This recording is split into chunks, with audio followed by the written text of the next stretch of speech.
Assalamualaikum warahmatullahi taala wabarakatuh. Alhamdulillah wassalatu wassalamu ala Rasulillah wa ala alihi wa sahbihi wa man walah wa ba'du.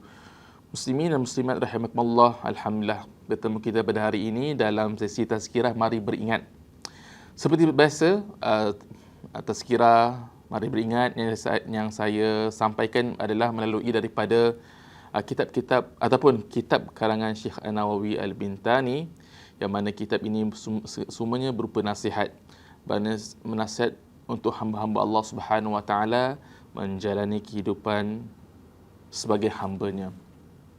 Alhamdulillah, pada hari ini kita akan sambung daripada tazkirah saya sebelum ini, yang mana tertera tajuk pada poster kita hari ini punya tazkirah, iaitu tentang kesempurnaan akal.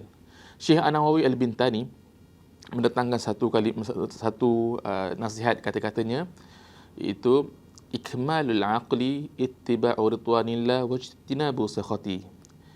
Kesempurnaan akal itu adalah dengan mengikuti keridhaan Allah Subhanahu Wa Taala dan menjauhi kemurkaannya. Kata-kata ini macam kita biasa dengar, iaitu kita biasa sebut dengan mentaati perintah Allah, bertakwalah kamu kepada Allah dengan mentaati perintah Allah dan menjauhi segala larangannya. Itu hampir samalah maknanya. Menjauhi segala perkara yang yang boleh menyebabkan kemurkaan Allah, menyebabkan kemurkaan Allah adalah larangan-larangannya.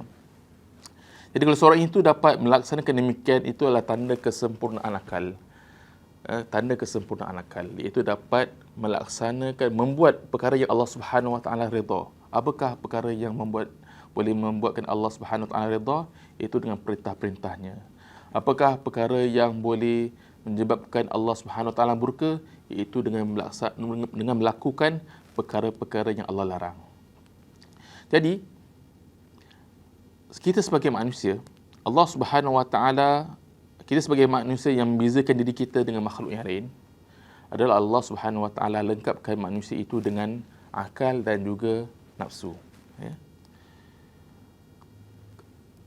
Maka oleh sebab akal inilah, maka manusia itu istimewa, makhluk yang istimewa.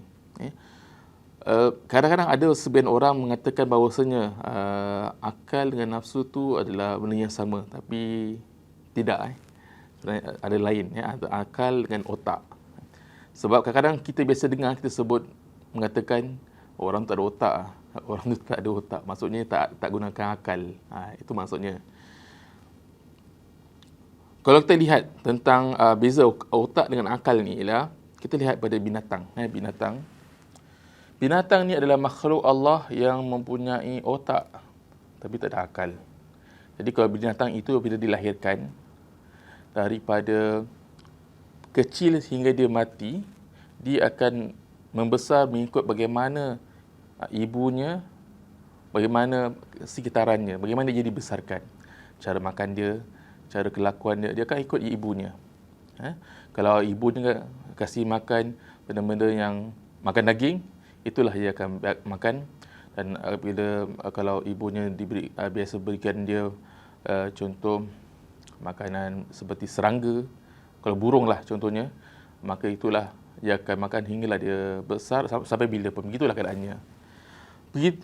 Maka itu dia keadaan haiwan. Kalau manusia, oleh kerana Allah Subhanahu Wa Taala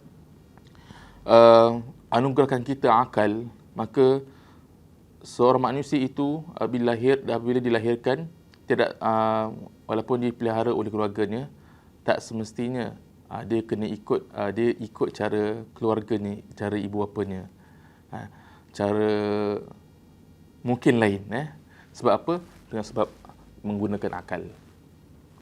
Dan kita lihat itu secara ringkasnya. Dan kita lihat keadaan sekarang ini, dunia sekarang ini bertambah pesat, bertambah maju, bertambah canggih, semua adalah dengan manusia itu menggunakan kemahiran akal.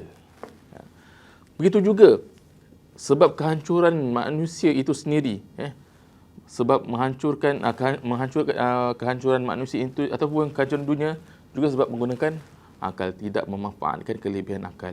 Bahkan menggunakan akal itu, kelebihan kecerdasan akal itu membuat perkara yang negatif.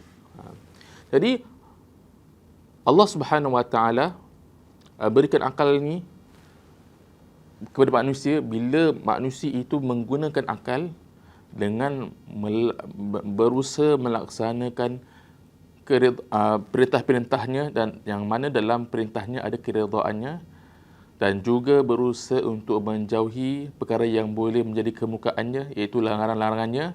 Maka apabila manusia berbuat demikian, maka Allah Subhanahu Wa Taala akan memberikan kemuliaan.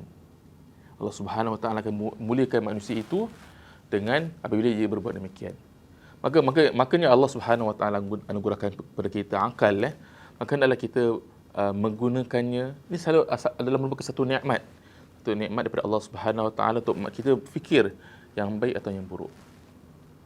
Atau yang beri manfaat ataupun yang tidak beri manfaat. Yang beri manfaat atau yang memberi mudarat. Dengan melalui perantaraan akal. Jadi, hendaklah kita hargai nikmat akal ini dan usahakanlah untuk melaksanakan perintah Allah Subhanahu Wa Taala dalam kehidupan kita yang sekejap sahaja ini, dan juga berusaha untuk menjauhi larangannya. Maka insya-Allah memoga kehidupan kita Allah Subhanahu Wa Taala akan berkati dan rahmati di dunia dan juga di akhirat insya-Allah. Memoga perkongsian yang ringkas ini dapat sama-sama kita bermuhasabah bersama dan kita dapatlah sampaikan kepada rakan-rakan kita yang lain insya-Allah. Sekian, wassalamualaikum warahmatullahi taala wabarakatuh.